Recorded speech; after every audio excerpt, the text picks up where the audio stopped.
Assalamualaikum warahmatullahi wabarakatuh. Alhamdulillahi rabbil alamin. Assalatu wassalamu ala asrafil anbiya'i wal mursalin Sayyidina wa maulana Muhammadin. Ashhadu an la ilaha illallah wa ashhadu anna Muhammadar Rasulullah. Allahumma sholli ala Sayyidina Muhammadun musyabihil wal ikram ya wal jalila wal ikram wa tahirin wal mujahidina amma ba'du. Ibadullah wa ittaqullah. Bersyukur kita kepada Allah dengan mengucapkan Alhamdulillahi Rabbil Alamin atas segala limpahan karunia, rahmah dan hidayahnya, serta dengan izinnya juga kita dapat menjalankan amanahnya, beramal dan beribadah zahir batin dunia dan akhirat. Bersalam kita tidak akan pernah kita lupakan. Marilah sama-sama kita lafazkan dan kita sampaikan dan kita bacakan salam dan salawat kepada junjungan kita Nabi Allah Nabiul Akhirul Zaman Rasulullah Muhammad sallallahu alaihi wasallam. Atasnya kalimahnya kita kalamkan bersama-sama dengan menyampaikan Allahumma sholli ala Sayyidina Muhammad wa ala alihi Sayyidina Muhammad. Alhamdulillah bertemu lagi dengan saya Guru Mursyid Syekh Nur Muhammad Buya Irwan Maulana Al-Khalidi, Pasaman, Sumatera Barat. Tentunya dalam rangka meningkatkan iman dan takwa kita kepada Allah Subhanahu wa taala, sehingga kita menjalankan amanahnya, beramal dan beribadah zahir batin dunia dan akhirat dalam makom tolabul ilmi faridatul a'la kulli muslim.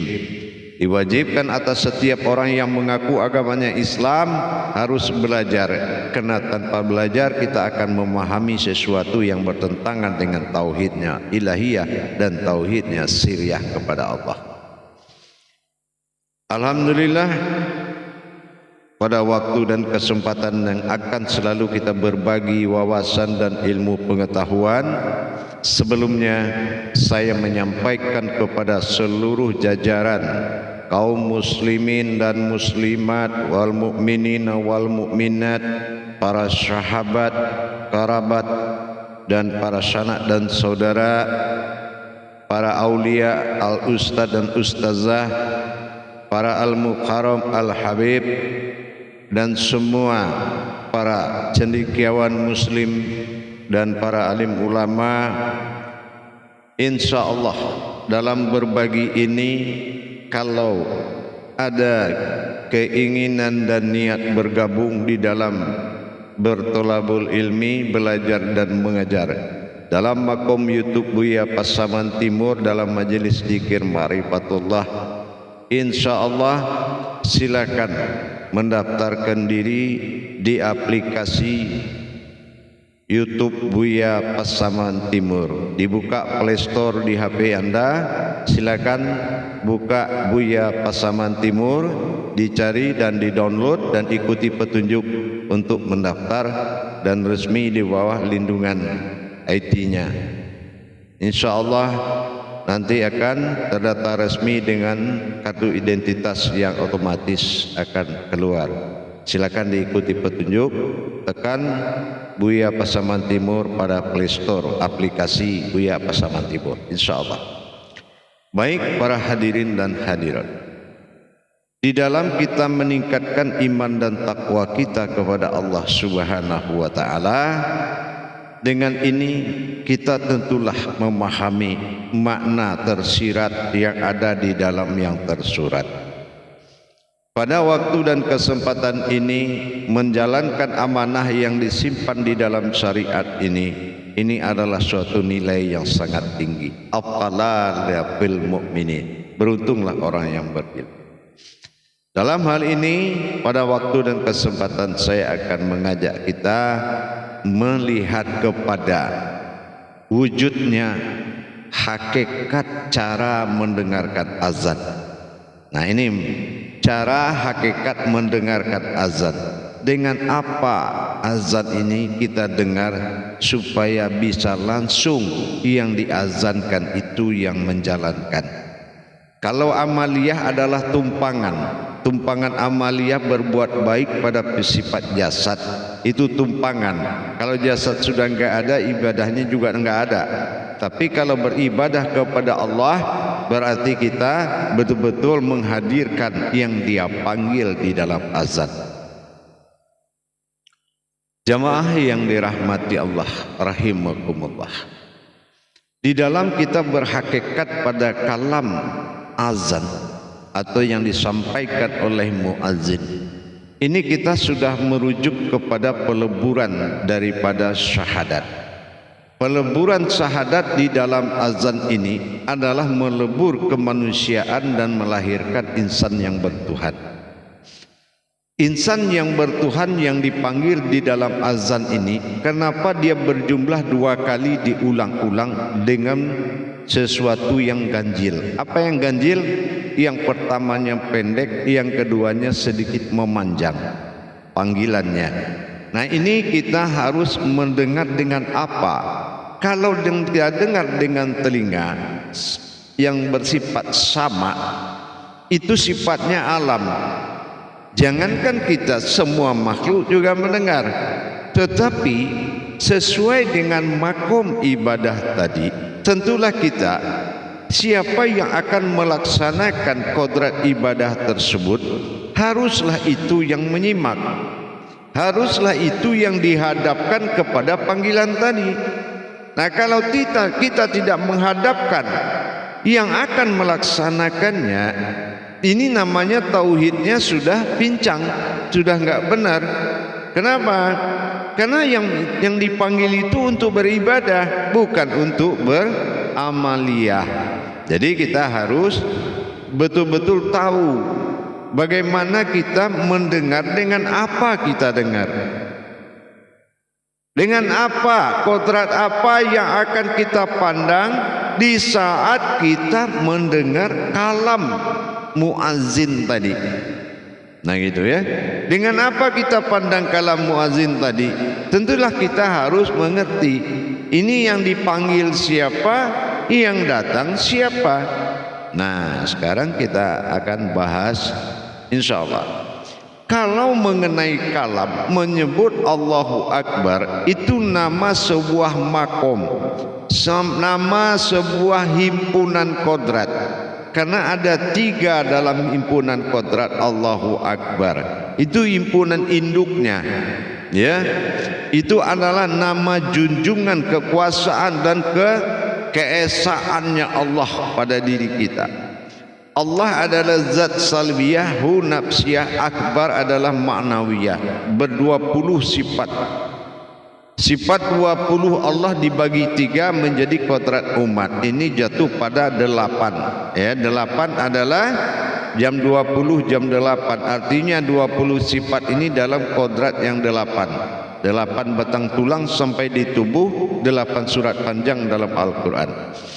Ini kita harus tahu mana kodrat yang hakikatnya dipanggil dalam makom azan. Jadi kemana kita arahkan pandangan kita dikala kita mendengarkan azan? Nah gitu, Allahu Akbar, Allahu Akbar. Nah kita harus tahu itu dulu. Kenapa dia pendekkan? Yang kedua, Allahu Akbar, Allahu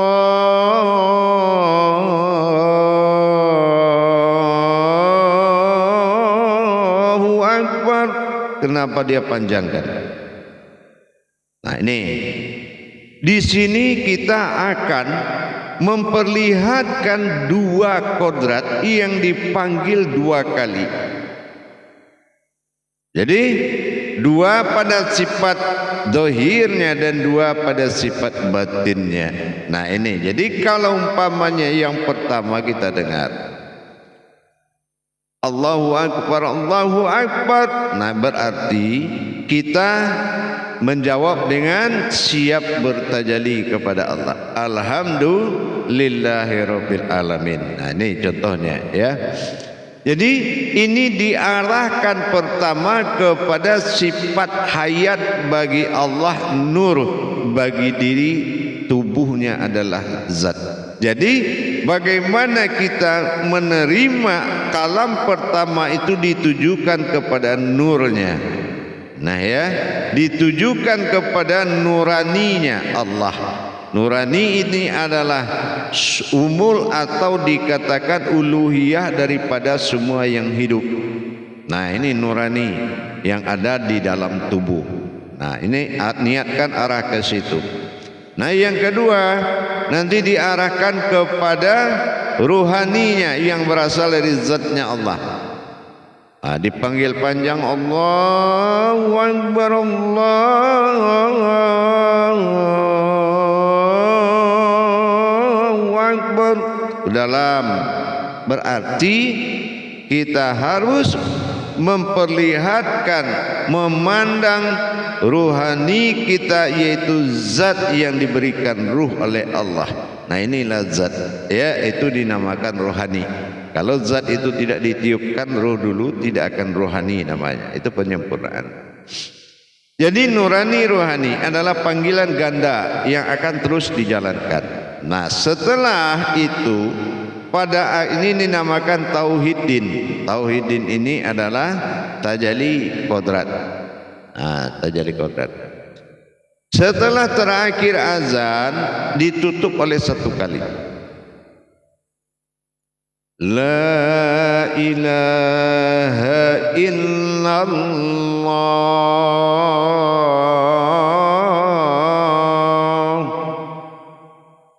Berarti kenapa tidak dua kali?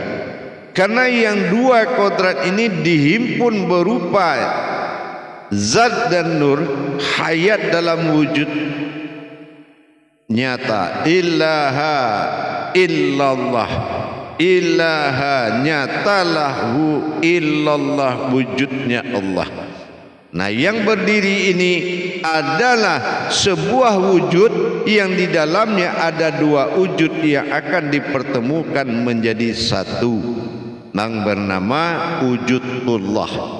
Nah jadi wujud sir adalah nyawa, nurani, ruhani dan rabbani nyawa. Dua ini akan ditenggelamkan di dalam takbir dalam satu wujud, yaitu alam sukun. Nah disitulah akan dimasukkan kedua kodrat. Maka disitulah tinggallah perumpamaan yang berdiri lagi, yaitu ahyan kerajiah, wujud yang terlihat. Jadi sementara dua wujud sudah tenggelam kepada sukun, dalam sukun ada sir, tempat kita berkusuk, tempat kita berhadap dan mengantarkan doa. Jadi hakikat azan itu demikian. Secara tasyawuf kita lihat tauhid itu tidak akan ada perbedaan. Jamaah yang dirahmati Allah rahimakumullah, dengan kita meningkatkan kualitas azan tadi, bahwasannya jelas sudah azan adalah peleburan diri kemanusiaan menuju insan ketuhanan. Insan ketuhanan adalah insaniyahnya Allah, nurani pada jasad dan rohani pada diri insan, dan rabbani pada nyawa. Dan ini adalah diri hakikat. Makanya jatuh wudhu itu 3 kali, karena ada 3 kodrat diri fanafilah namanya.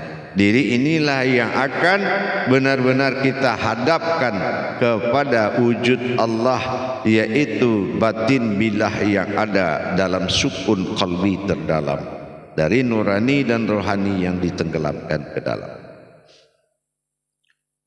Hadirin jamaah dimanapun berada, kaum muslimin dan muslimat rahimakumullah, jelas sangat perjalanan daripada kerahasiaan amanah Allah. Itulah nikmatnya jamaah, nikmat yang kita rasakan di dalam sholat, betul-betul hikmah rasanya. Karena apa? Karena kita telah menikmati dan mengalami. Ini yang dituntut oleh syahadat. Ya, syahadat menyatukan sahadah langsung ahad menjadi satu. Itu ihram, takbiratul ihram. Setelah menyatu kita akan memasuki masa syahadat kedua, tauhid, tafrid dan tajrid. Tauhid itu nyata berhubungan, tafrid nyata merasakan, dan tajrid nyata mengalami. Kalau kita sudah nyata berhubungan, nyata merasakan dan nyata mengalami, insya Allah itulah yang dinamakan khusyuk. Tapi tentunya dalam perjalanan kajian nanti dia akan menuju singgasananya tentang menuju wuduknya. Nah begitu insya Allah. Jadi di tayang berikutnya kita akan mulai mengungkap rahasia satu demi satu demi meningkatkan iman dan takwa kita kepada Allah. Kenapa? Untuk apa semuanya menjadi suatu keahlian bagi kita dalam menerjemahkan segala ilmu, tapi kita tidak bisa melakukan adab kepada Allah. Bagaimana kita bisa mengatakan Dia Tuhan kalau kita tidak menyempurnakan diri sebagai umat? Tuhan memang sudah ada, Tuhan itu memang bernama, Allah itu memang Tuhan, tapi belum tentu Tuhan kita. Kenapa? Karena kita belum mampu mengkukuhkan keberadaan batinnya di dalam diri, keberadaan zatnya pada rohani, dan keberadaan nurnya dalam hayati. Ini adalah hayatnya kita. Kita kalau tidak tersambung kepada wujudnya, kalau tidak kesempurnaan kodratnya, ini yang diutamakan. Jadi bukan mengenai pemahaman yang banyak, ilmu yang banyak, tetapi yang paling penting ini adalah mengkukuhkan kodratnya sehingga tidak bersekutu dengannya. Itu yang lebih penting sekali. Nah ini mudah-mudahan bermanfaat buat kita bersama. Bagaimana kita bisa meningkatkan? Karena sudah berapa lama hal-hal yang bersifat amanah itu jarang didapati orang. Jarang didapati oleh kajian sebagian umat. Kenapa? Karena mencari kaji ini tidak harus kita memiliki kemampuan, tetapi sami'na wa ta'na di dalam kodrat yang dikaji. Kenapa? Enggak ada kekuatan yang bisa membimbing kita ketemu Allah. Enggak ada amalan yang bisa bikin kita ketemu Allah. Tidak ada. Dan tidak ada ayat yang dilebur bisa ketemu Allah. Tidak ada. Kecuali datangnya pertolongan karena kecintaan Dia kepada kita. Utamanya meyakinkan Allah dengan diri, bukan mensiapkan diri yakin kepada amalannya, tetapi meyakinkan Allah dengan diri yang membutuhkannya. Ini yang paling utama sekali itu jamaah para hadirin dan hadirat dimanapun berada. Bagaimana kita bisa meyakinkan Allah kalau kita memang sebuah wujud yang akan ikhlas menerima ketentuannya?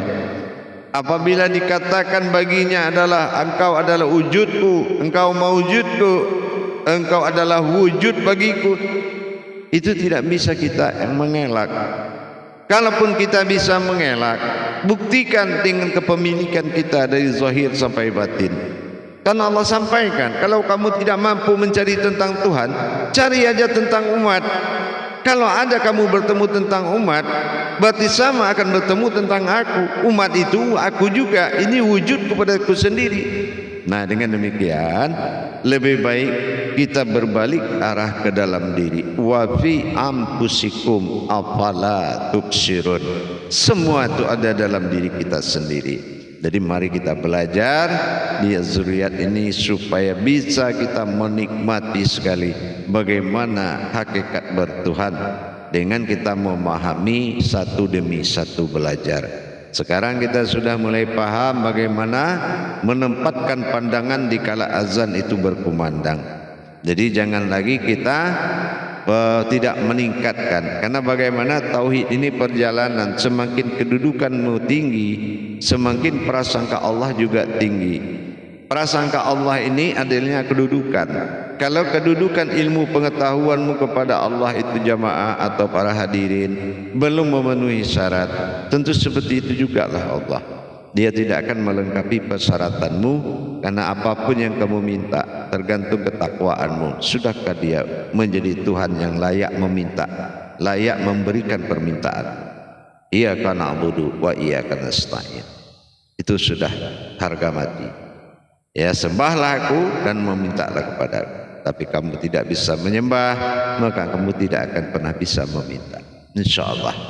Mari pelan-pelan kita meningkatkan iman dan takwa kita dengan belajar ibadah. Alhamdulillah, mudah-mudahan bermanfaat. Sekali lagi saya sampaikan dan saya umumkan kepada para kaum muslimin dan muslimat dimanapun berada, sahabat dan kerabat semua yang ingin memperdalam ilmu hakikat amal dan ibadah, silakan buka aplikasi Buya Pasaman Timur di Play Store HP Anda. Insya Allah ikuti petunjuknya dan nanti akan terrealisasi menjadi bimbingan murid Buya Pasaman Timur, insya Allah, dan mendapatkan baiat dan mendapatkan pelajaran 1 minggu sekali. Insya Allah seminggu sekali akan ada grup pengajian yang akan bisa diikuti dengan mendaftar di Play Store kita, YouTube Buya Pasaman Timur, ada di situ di Play Store Buya Pasaman Timur aplikasinya. Silakan di Google-nya dibuka Buya Pasaman Timur. Insya Allah mudah-mudahan ikuti perintah aplikasinya sampai pada titik terijabahnya dalam baiat. Insya Allah. Silakan membuka aplikasi Buya Pasaman Timur, insya Allah. Barakallahu ya Karim ya Rahman ya Rahim. Semoga bermanfaat dan menjadi suatu hayat yang maklumat dan bisa dikerjakan baik dalam kondisi dimanapun berada. Tingkatkan ibadahmu, itulah iman dan takwa. Dapati amanah yang ada di dalam perintahnya. Barakallahu ya Karim ya Rahman ya Rahim. Akhirul kalam, wabillahi taufiq wal hidayah. Wassalamualaikum warahmatullahi wabarakatuh.